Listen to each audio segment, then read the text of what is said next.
என்னக்கா யாருக்கெல்லாம் ஜாமெல்லாம் வாங்கிருக்கீங்க? என் பொண்ணுக்கு வாங்கியிருக்கேன். ஓ, வேற வைக்கிறீங்களா பாப்பாவுக்கு? எல்லாமே சில்வர் ஐட்டம் எல்லாமே வாங்கிருக்கீங்களா? எல்லாமே பிளாஸ்டிக் ஐட்டம், சில்வர் எல்லாமே வாங்கியிருக்கோம். ஓ, பல்கா பர்ச்சேஸ் பண்ணிருக்கீங்க. ஆமாங்கக்கா. எங்க இருக்காங்க பாப்பாவோட? பாப்பா திருப்பூர். ஓ, சரி சரிங்கக்கா. என்னைக்கு? நாளைக்கு காலையில போறோம். எல்லாம் எவ்வளவுக்கா பர்ச்சேஸ் பண்ணிருக்கீங்க? 10,000 பண்ணிருக்கேன்.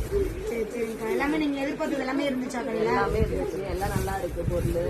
அதனாலதான் நான் எப்பவுமே இங்கதான் வந்து வாங்குவேன். சரி சரிங்கக்கா. உங்களோட இது வந்து எப்பயுமே எங்களுக்கு வேணும். அது ஓகேங்களா? சரிங்கக்கா. உங்க ஃப்ரெண்ட்ஸ் கிட்ட இருந்தா நம்ம கடை பத்தி பண்ணுங்கக்கா. ஓகேங்களா? நம்மகிட்ட எல்லா ப்ராடக்ட்டுமே இருக்குங்கக்கா. இப்ப ட்ரெஸ் கடை வந்து புதுசா ஓபன் பண்ணிருக்கோம் மேல. ஃப்ரெண்ட்ஸ் கிட்டே அப்படியே நம்ம கிட்ட சொல்லுங்க. நம்ம கிட்ட வாட்ஸ்அப், இன்ஸ்டா, பேஸ்புக் எல்லா லிங்க்கும் இருக்கு. நீங்க ஏற்கனவே ஜாயின் பண்ணிருக்கீங்க, உங்களுக்கு தெரிஞ்சவங்களுக்கும் ஷேர் பண்ணுங்க. ஓகேங்களா? ஓகேங்கக்கா. ரொம்ப ரொம்ப தேங்க்ஸ். ஃப்ரெண்ட்ஸ், இந்த மாதிரி உங்களுக்கு வீட்டுக்கு ஏதாவது வேலை வைக்கிறதுக்கு நம்ம கிட்ட பாத்தீங்கன்னா செயின், கவரிங், ஃபேன்சி ஐட்டம்